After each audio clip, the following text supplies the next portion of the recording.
শীতে জমে যাওয়া এক নেকড়ে। নড়াচড়া না করলে এর মৃত্যু অবধারিত। কল্পনা করুন এমন একটি গ্রাম যেখানে তাপমাত্রা নেমে যায় -71.2 ডিগ্রি সেলসিয়াসে। সেখানে মাত্র কয়েক মিনিট বাইরে থাকলেই হতে পারে ফ্রস্ট বাইট, অঙ্গহানি, এমনকি মৃত্যু। এটা কি ফ্রস্ট বাইট? ও হ্যাঁ। মাত্র 15 মিনিটের একটু বেশি সময় বাইরে থাকার পর আমার নাক সাদা হয়ে যায়, কোষের ভেতরে বরফ কণা জমতে শুরু করে আর টিস্যুগুলো মরতে শুরু করে। আর যদি 5 মিনিট বাইরে থাকতাম আমার নাকে টিস্যু স্থায়ীভাবে ক্ষতিগ্রস্ত হয়ে যেত। মানুষ যখন বাইরে নিঃশ্বাস ফেলে তখন মনে হয় পিছনে শুকনো ঘাসের শব্দ হচ্ছে। আসলে এটা হলো গরম নিঃশ্বাস বরফ কণায় পরিণত হওয়ার শব্দ। আমি এখন পৃথিবীর সবচেয়ে ঠান্ডা বসবাসযোগ্য স্থানে রয়েছি। এটি হলো ওইমিয়াকন। বেঁচে থাকতে আমি প্রায় 20 স্তরেরও বেশি পোশাক পরেছি, যার ওজন প্রায় 14 কেজি। 30 ডিগ্রি সেলসিয়াসের ঘর থেকে বের হওয়া মানে এক লাফে 100 ডিগ্রিরও বেশি তাপমাত্রা কমে যাওয়া। আর তাই আমি গ্লোভস, বুট আর প্যান্ট পরেছি, যার সবই রেনডিয়ার লোম দিয়ে তৈরি। কিন্তু তবুও এগুলো যথেষ্ট নয়। এবং এখন আমি আপনাদেরকে দেখাবো জীবন এখানে কিরকম এবং বাইরে যাওয়াটাই বেঁচে থাকার জন্য কত বড় লড়াই। বের হওয়ার কয়েক সেকেন্ডের মধ্যেই চোখের পাতায় বরফ জ্বলতে শুরু করে আর ত্বকে জ্বালা অনুভব হয়। পুরো গ্রামটাই যেন পরিত্যক্ত। তীব্র ঠান্ডা আঙ্গুলের ডগা পুড়িয়ে দিয়েছে। ঠান্ডা শুধু মানুষ বা বন্যপ্রাণীকেই প্রভাবিত করে না, এটা সব কিছুকেই থামিয়ে দেয়। ফোন ঠিকমতো কাজ করে না, হঠাৎ করে বন্ধ হয়ে যায়। বাইরে ফেলে রাখা গাড়ি কয়েক ঘন্টার মধ্যে জমে যায়। মাটি সবসময় বরফে ঢাকা থাকায় এখানে কোনো ফলমূল বা সবজি জন্মায় না। আমরা মস্কো থেকে প্লেনে উঠে 7 ঘন্টা পূর্ব দিকে উড়ে যাই ইয়াকুৎস্কে। সেখান থেকে শুরু হয় 18 ঘন্টার 900 কিলোমিটার দীর্ঘ সড়ক যাত্রা। এখন রাত 2টা। অবশেষে আমরা পৌঁছেছি পৃথিবীর সবচেয়ে ঠান্ডা গ্রামে। থার্মোমিটার দেখাচ্ছে -60.5 ডিগ্রি সেলসিয়াস। গাড়ি থেকে নামার মুহূর্তে মনে হলো আমরা যেন কোনো ভিন্ন গ্রহে এসে পৌঁছেছি। নাকের লোম পর্যন্ত জমে গিয়েছিল আর তাই প্রতি নিঃশ্বাসে খোঁচা অনুভব হচ্ছিল। শুষ্ক বাতাসে হঠাৎ করে প্রবল কাশি ওঠে, যেন থামছেই না। ওইমিয়াকন গ্রামে প্রায় 800 জন মানুষ 1.5 বর্গ কিলোমিটার এলাকা জুড়ে বসবাস করছেন। এখান থেকে বাইরে কাউকে দেখা প্রায় অসম্ভব। মনে হচ্ছে যেন সময়টাই এখানে থেমে গিয়েছে। এখানে প্রচণ্ড ঠান্ডা। প্রায় 15 মিনিট ধরে হাঁটছি। দেখতে পাচ্ছেন আমার বন্ধুর চোখের পাতাগুলো বরফে জমে আছে। এছাড়াও দেখতে পাচ্ছেন তার উপরের ঠোঁটে একটি বড় বরফের ফোঁটা জমে আছে। ওইমিয়াকন আমাদের ভূমি পাহাড় দিয়ে ঘেরা। এখানে অসম্ভব রকমের ঠান্ডা পড়ে। তাপমাত্রা নেমে যায় -63 বা এমনকি -64 ডিগ্রি সেলসিয়াসেও। যেহেতু ওইমিয়াকন একটি উপত্যকার মাঝে অবস্থিত, এখানে বাতাসের চলাচল কম। ঠান্ডা একবার জমে গেলে সেটা নড়ে না, ঠিক সেখানেই থেকে যায়। এই এলাকায় মাটির নিচের স্তর সারা বছর বরফে জমে থাকে। এই বরফের স্তরকে বলা হয় পার্মাফ্রস্ট, আর এটি 100 মিটার দীর্ঘায়িত হতে পারে। এই চরম ঠান্ডায় টিকে থাকতে গ্রামের মানুষরা একটি কেন্দ্রীয় হিটিং সিস্টেম গড়ে তুলেছেন। একটি মাত্র কয়লা চালিত বয়লার থেকে পাইপের মাধ্যমে বেশিরভাগ এলাকায় পৌঁছে দেওয়া হয় তাপ। এই ব্যবস্থাটি এক মুহূর্তের জন্য বন্ধ হওয়া চলবে না। এখানকার বাড়ির ভেতরের গঠন সাধারণ গ্রামীণ বাড়ি থেকে সম্পূর্ণ ভিন্ন। পুরো বাড়ি গরম রাখতে কেন্দ্রীয় বয়লার সাথে সংযুক্ত পাইপগুলো ঘরের মধ্য দিয়ে চলে যায়। প্রথমে মোটা কাঠের বিম দিয়ে সমতল একটি ভিত্তি বানানো হয় আর এর উপর বসানো হয় মূল কাঠের গাঁথুনি। এরপরে দেওয়া হয় 30 সেন্টিমিটারের পুরুত্বের একটি সাব ফ্লোর। এরপরে ইনসুলেশন এবং সবশেষে মেঝে। প্রতিটি দেয়াল 7 স্তরের উপাদান দিয়ে তৈরি। বাইরে থাকে কাঠ, এরপরে প্রধান ইনসুলেশনের বাধা হিসেবে থাকে বসাল্ট লোম, এরপরে প্লাস্টার, মেস, ফোম ইনসুলেশন, আরও এক স্তরের প্লাস্টার এবং সবশেষে ভিতরে কাঠের প্যানেল থাকে। জানালাগুলি 3 স্তরের কাচের, যা এই প্রচণ্ড ঠান্ডা থেকে রক্ষা করার জন্য অত্যন্ত গুরুত্বপূর্ণ। ছাদের ভিতরে ইনসুলেশনের জন্য ব্যবহৃত হয় সরাস্ট এবং মাটি। হিটিং সিস্টেমের সাথে এই ব্যবস্থা ঘরকে গরম রাখে। প্রতিটি বাড়িতে প্রবেশপথের প্রথম ঘরটিকে ইচ্ছাকৃতভাবেই ঠান্ডা রাখা হয়। আমরা সামনের ঘরেই সবকিছু জমাট বাঁধিয়ে রাখি। এই ফ্রিজটি দেখো, একেবারেই প্রাকৃতিক। এখানে আমি দুধ আর মাংস জমিয়ে রাখি, ঠান্ডায় সংরক্ষণ করি। আপনারা নিশ্চয়ই দেখছেন প্রবেশপথের এই প্রথম দুটি ঘর ব্যবহার করা হয় জিনিসপত্র মজুত রাখার জন্য এবং প্রাকৃতিক ফ্রিজ হিসেবে। এছাড়াও এই ঘরগুলো ভিতরের অংশকে সুরক্ষিত রাখতে বাপার হিসেবে কাজ করে।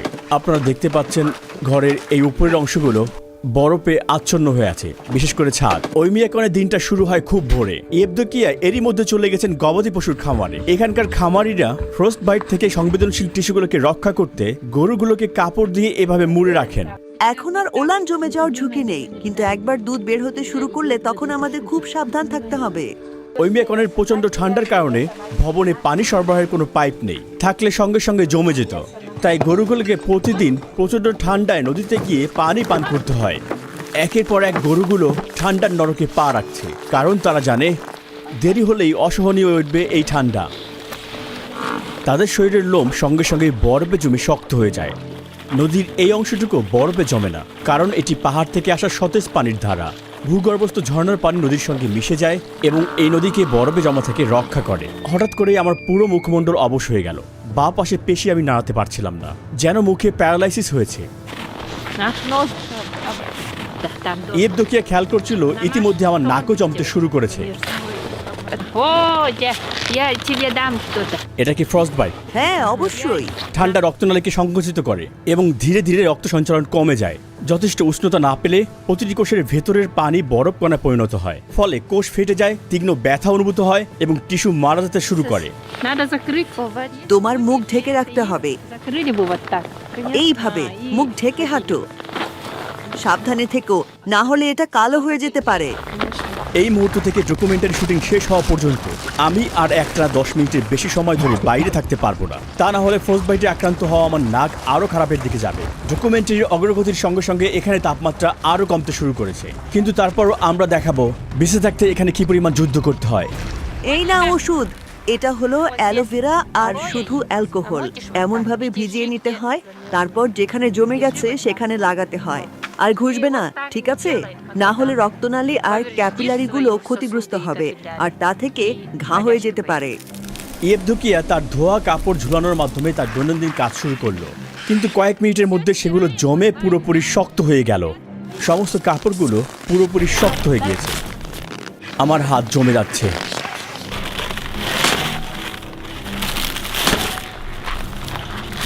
এরপরে সে খামারের দিকে গেল গরু থেকে দুধ সংগ্রহের জন্য। আমি ইয়াকুত জাতের গরু পালন করি, কারণ এরা খুব উন্নত মানের দুধ দেয়। এতে চর্বির পরিমাণ 7 থেকে 8% পর্যন্ত হয়।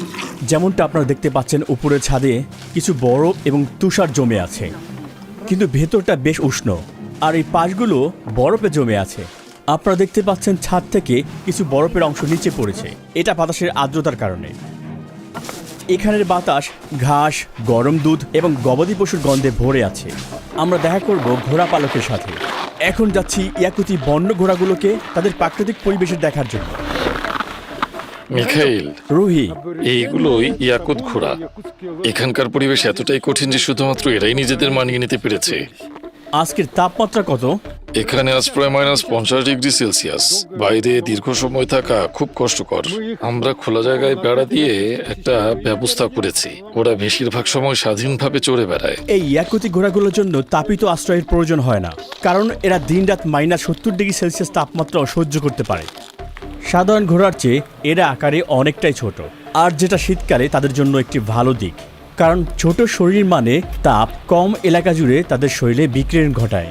এই ঘোড়াগুলোর দেহ দেখতে অনেকটাই ফোলানো, মোটা চর্বির এবং গোলাকৃতি। এটা তাদের ঘন লোমের কারণে, আর তাদের খুরগুলো অনেক উঁচু। এ কারণেই তারা এত ঠান্ডা সত্ত্বেও এই জমাট মাটিতে তারা অনেকক্ষণ দাঁড়িয়ে থাকতে পারে। ওদের আটকানো হয়নি এখানে, শুধু খাবারের জন্য তারা এখানে আছে। তাদের শরীরই হলো খাবার। এটা ঘোড়ার মাংস, এখানকার মানুষ এটা খায়। যেমনটা দেখছেন এতে প্রচুর চর্বি রয়েছে। এটা একটা প্যাকেট, ঘোড়ার মাংসের প্যাকেট। একজন ক্রেতা এই মাংসের জন্য অর্ডার করেছেন এবং এটা এখন তার কাছে পাঠানো হবে। এই ঘাসের স্তূপটি গ্রীষ্মকাল থেকেই এখানে জমিয়ে রাখা হয়। শীতকালে এটাই ঘোড়াদের প্রধান খাবারের উৎস। মিখাইল আমাদের তার ঘোড়ার মাংস এবং কলিজা খাওয়ার প্রস্তাব দিলেন, যা কাঁচা এবং জমা অবস্থায় খাওয়া হয়। কাঁচা ঘোড়ার মাংস, এটি ভিটামিন আর ভালো পুষ্টি উপাদানে ভরপুর। কারণ এখানে আমাদের ফল বা সবজি নেই, তাই আমরা মাংস থেকেই ভিটামিন নিই। খেতে বরফের মতো লাগছে। আমি এটা স্বাদ পাচ্ছি না, কারণ জমে আছে। এটা কলিজা। ওই মেয়াকনে জানুয়ারি মাসে দিনের আলো মাত্র 4.5 ঘন্টা স্থায়ী হয়। এখন বিকেল 3টা আর অন্ধকার নামতে শুরু করেছে, আর আমরা আমাদের দিনের কাজ শেষ করছি। গাড়ি আবিষ্কারের আগে পরিবহনের জন্য ব্যবহার করা হতো ঘোড়া, গরু এবং এইরকম রেইনডিয়ার। এই অঞ্চলে রেইনডিয়ার খুবই গুরুত্বপূর্ণ, শুধুমাত্র তাদের পরিবহনের জন্যই নয়, এদের মাংস, চামড়া এবং দুধের জন্য। গ্রামের কেন্দ্র থেকে প্রায় আধা কিলোমিটার দূরেই শুরু হয় ওইমিয়াকনের জমাট বাঁধা বন। এই গ্রামের অধিকাংশ মানুষের জীবিকা নির্বাহ করে পশুপালনের মাধ্যমে। আইভানের মতো কিছু মানুষের এটাই প্রধান আয়ের উৎস। আমি বনের মানুষ। এই ভূমিগুলোই আমার শিকার ক্ষেত্র, আর এটাই আমার তাঁবু, আমার বাড়ি। সে এখন আগুন জ্বালাচ্ছে, আর আমাদের আগুনটা খুবই দরকার, কারণ এখানে প্রচণ্ড ঠান্ডা।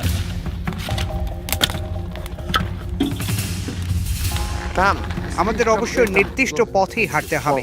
নিচের বরফ অনেক পাতলা।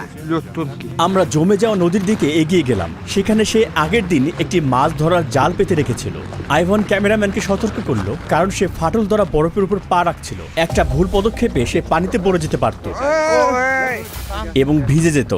শীতকালে যখন তাপমাত্রা ঠিক এমনই থাকতো, তখন আমার বাবা ঘোড়ায় চড়ে বনের মধ্যে ঘুরে বেড়াতেন। সে বরফ ভেঙে পড়ে গিয়েছিল, আর সঙ্গে সঙ্গে তার শরীর জমে যেতে শুরু করে। কাছাকাছি কোথাও কোনো উষ্ণ আশ্রয় নেই, আর কারো সাহায্য পাওয়ার কোনো সুযোগ নেই। বুঝতে পেরে সে নিজেই সিদ্ধান্ত নিয়েছিল নিজেকে গুলি করার, যেন ধীরে ধীরে কষ্টকর ভাবে মারা যেতে না হয়। দৌড়াও দৌড়াও, ল্যান্সে কিছু পানি ছিটকে পড়েছে। ও খোদা, এটা তো ইতিমধ্যেই জমে গিয়েছে। এই তাপমাত্রায় আমাদের গ্যাজেটস নিয়ে কাজ করতে সত্যি ঝামেলায় পড়েছিলাম।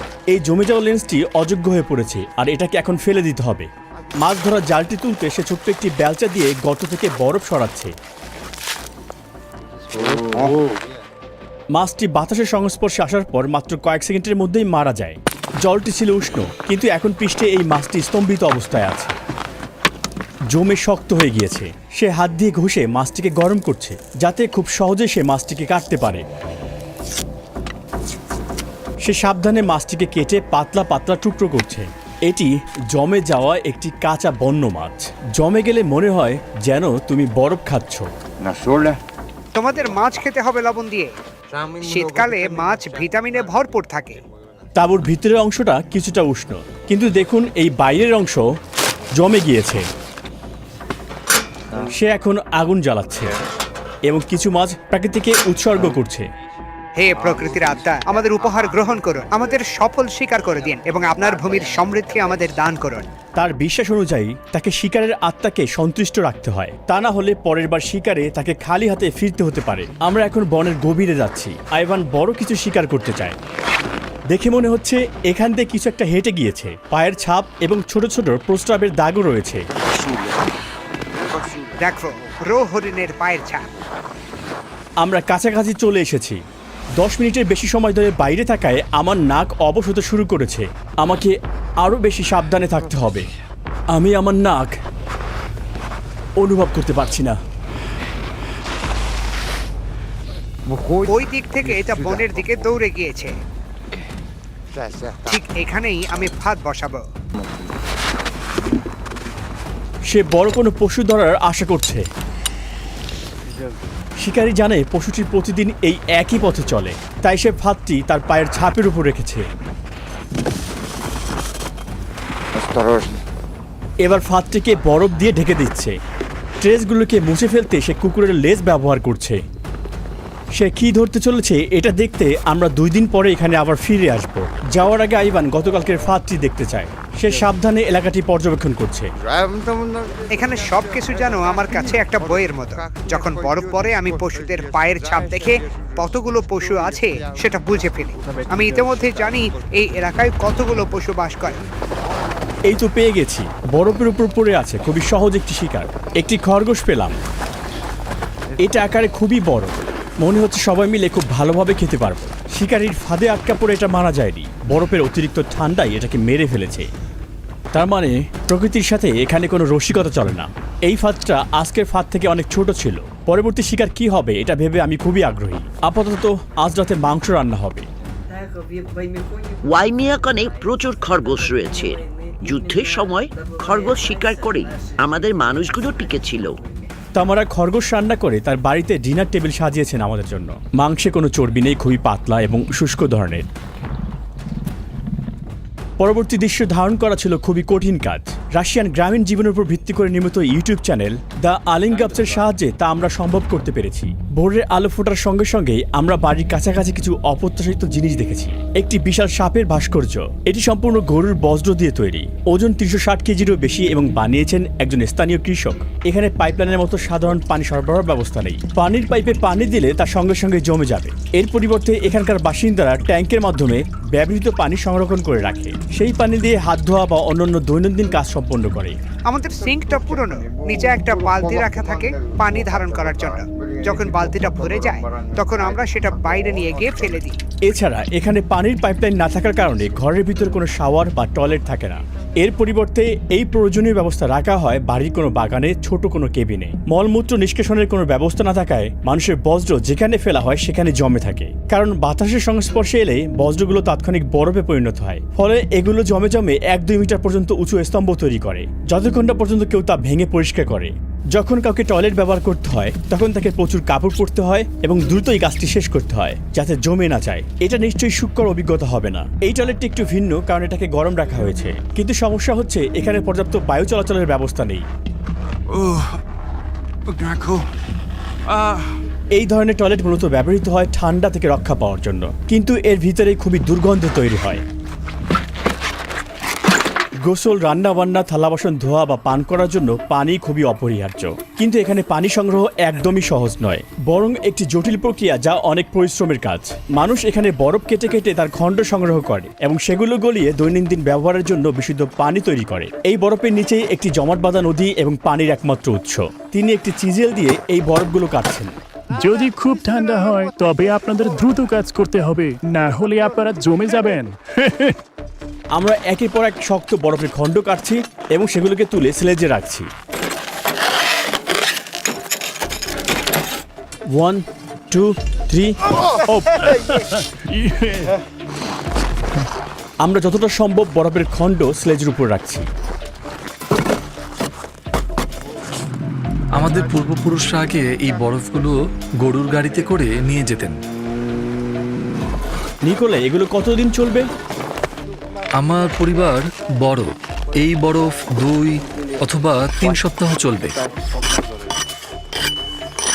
এই বিশাল বরফের খণ্ডগুলো রাখা হয় বাড়ির ভিতরে ঠান্ডা ঘরে অথবা পিছনের উঠানে। তারা এগুলোকে এক ধরনের ড্রামে রাখে, এরপরে গলে গেলে সেই পানি তারা পান করে। আমরা যে বরফের পানি সংগ্রহ করলাম তা শুধু তার নিজের বাড়িতেই ব্যবহৃত হবে না, বরং প্রতিবেশীদের সাথে ভাগ করা হবে যাতে তারাও পরিষ্কার বিশুদ্ধ পানি দিয়ে গোসল করতে পারেন। এই গ্রামে গোসলের মাধ্যমে প্রতিদিনের রুটিন শুরু হয় না, বরং শুরু হয় কাঠ কাটার মাধ্যমে।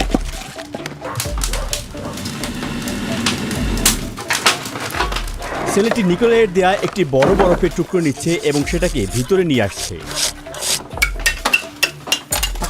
আমাদের দাদু নানুরা গোসল করেন 2 ঘন্টা ধরে। আমরা সাধারণত 1.5 ঘন্টা থাকি। আচ্ছা, গোসল সম্পন্ন করতে তোমাদের কত সময় লাগে? পুরো প্রক্রিয়াটা সম্পূর্ণ করতে প্রায় 4-5 ঘন্টা লাগে। আমরা সপ্তাহে একবার গোসল করি, শনিবার অথবা রবিবার। পরবর্তী ধাপে তার জমে থাকা শ্যাম্পুকে চুলার পাশে রেখে গলাচ্ছে। তারা লাডেল ব্যবহার করে নিজেদের গায়ে পানি ঢালছে। গোসল শেষে তারা দ্রুতই কাপড় পরছে, কারণ তাদের 60 ডিগ্রি সেলসিয়াস ভেতরের গরম ঘর থেকে -54 ডিগ্রি সেলসিয়াস বাইরের ঠান্ডায় যেতে হবে। পার্থক্যটা 114 ডিগ্রি সেলসিয়াস। সাপ্তাহিক গোসলের আনুষ্ঠানিকতা শেষে পরের দিন শুরু হয় খুব সকালে। এখন সকাল 7:30। শিশুরা জেগে উঠেছে এক হাড় কাঁপানো ঠান্ডা সকালে। বাইরে এখনো অন্ধকার। এই সাধারণ ইনডোর ট্যাঙ্কের মাধ্যমে শিশুরা ঘরের উষ্ণতায় মুখ ধুতে এবং দাঁত ব্রাশ করতে পারছে। তবে অন্য প্রয়োজনে তাদেরকে বাইরে থাকা টয়লেট ব্যবহার করতে হবে। জানা তার মেয়েদেরকে স্কুলের জন্য তৈরি করছে। শিশুরা বাইরে বের হওয়ার আগে অনেক স্তরের পোশাক পরিধান করে।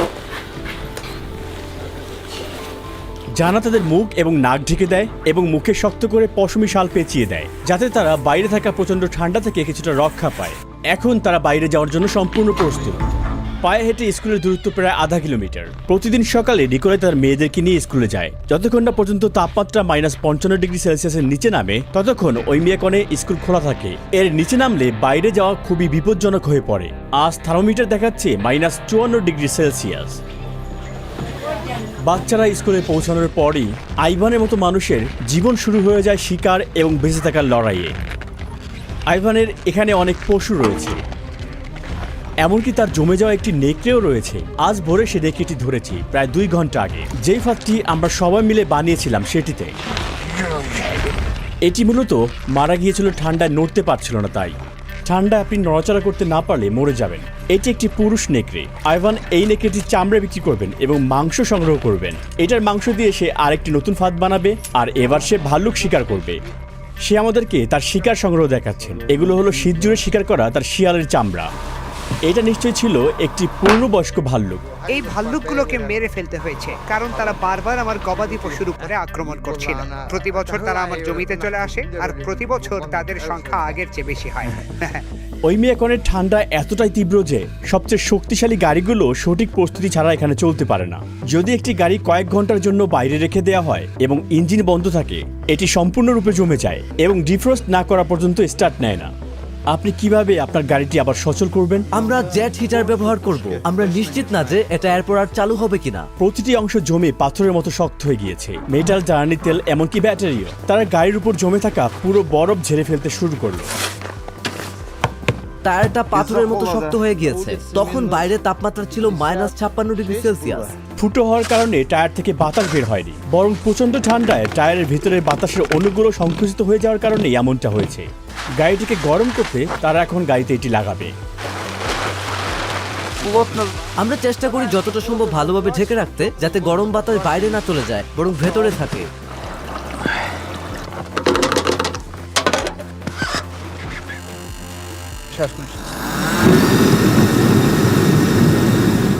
এটা ধরো, বাইরে খুব ঠান্ডা, এ কারণেই সবকিছু গরম রাখতে হয়। যেহেতু গাড়িটা ডিজেল চালিত, ট্যাঙ্কের ডিজেল পুরোপুরি জমে গিয়েছে। গাড়িটা এভাবে থাকবে প্রায় 3 থেকে 4 ঘন্টা। যদি কোনো স্থানীয় বাসিন্দার ভাগ্যে গরম গ্যারেজ জোটে, তাহলে তারা সেখানে মাসের পর মাস গাড়ি রেখে দিতে পারে ইঞ্জিন জমে যাওয়ার ভয় ছাড়াই। আমরা প্রথমবারের মতো এমন একটি গ্যারেজে যাই। এই গ্যারেজের দরজাটা দারুণভাবে ইনসুলেট করা, এটির কোথাও সামান্য ফাঁকা নেই। তারা এ ধরনের উপকরণ ব্যবহার করেছে। দেখুন দেয়ালটি কিভাবে স্তরে স্তরে তৈরি করা হয়েছে, আর গ্যারেজটি গরম রাখতে এখানে পাইপ ব্যবহার করা হয়েছে। আমরা গাড়িটা 3 ঘন্টা গরম করেছি। এখন স্টার্ট দেওয়ার চেষ্টা করব। অ্যাকুমুলেটর লাগানো হয়েছে। ডিপিস্টিক দিয়ে তেলের স্তর যাচাই করা হচ্ছে। এই প্রথম সে গাড়ির দরজাটি খুলল। হ্যাঁ, দারুণ। এই গাড়িটি যেন মৃত অবস্থা থেকে জীবন ফিরে পেল। এখন আমরা জায়গাটা ছাড়ার চেষ্টা করব। ওইমিয়াকনে বেঁচে থাকা মানে প্রকৃতিকে জয় করা নয়, বরং তার সাথে তাল মিলিয়ে চলা। প্রাচীন জ্ঞানে পথ প্রদর্শিত হয়ে ইয়াকুত জনগণ ঠান্ডার সাথে যুদ্ধ করে না, তারা একে শ্রদ্ধা করে এবং এর নিয়ম মেনে টিকে থাকে। দেখুন, গাড়ির তাপমাত্রা কিছুতেই বাড়ছে না। এখানে এই নির্মম শীতকে ভয় নয়, বরং আচার অনুষ্ঠান আর অটল বিশ্বাসের সাথে গ্রহণ করা হয়। প্রকৃতি যেমন নেয় তেমনই ফিরিয়ে দেয়। এটা শুধুমাত্র টিকে থাকার গল্প নয়, এটা সহাবস্থান। এই যাত্রার প্রতিটি ধাপে আমার পাশে থাকার জন্য আমার প্রিয় বন্ধু তুরগুত একিমকে জানাই আন্তরিক ধন্যবাদ। তিনি ওইমিয়াকনে আরেকটি অসাধারণ ভিডিও ধারণ করেছেন, যেখানে স্থানীয় এক পরিবারের আমন্ত্রণ গ্রহণ করে তিনি হিমশীতল গ্রামের দৈনন্দিন জীবনের অসাধারণ দৃশ্য তুলে ধরেছেন। তুরগুতের সাথে শুটিং করতে গিয়ে আমরা ঝাঁপ দিয়েছিলাম একটি জমাট বাঁধা নদীতে -55°C। এটা ছিল আমার জীবনের সবচেয়ে চরম অভিজ্ঞতার একটি। যদি আপনি ওই মুহূর্তগুলো এবং এই অঞ্চলের সংস্কৃতি ও ঐতিহ্যকে আরো কাছ থেকে দেখতে চান, তাহলে এখানে ক্লিক করার মাধ্যমে দেখে নিন তার ডকুমেন্টারি।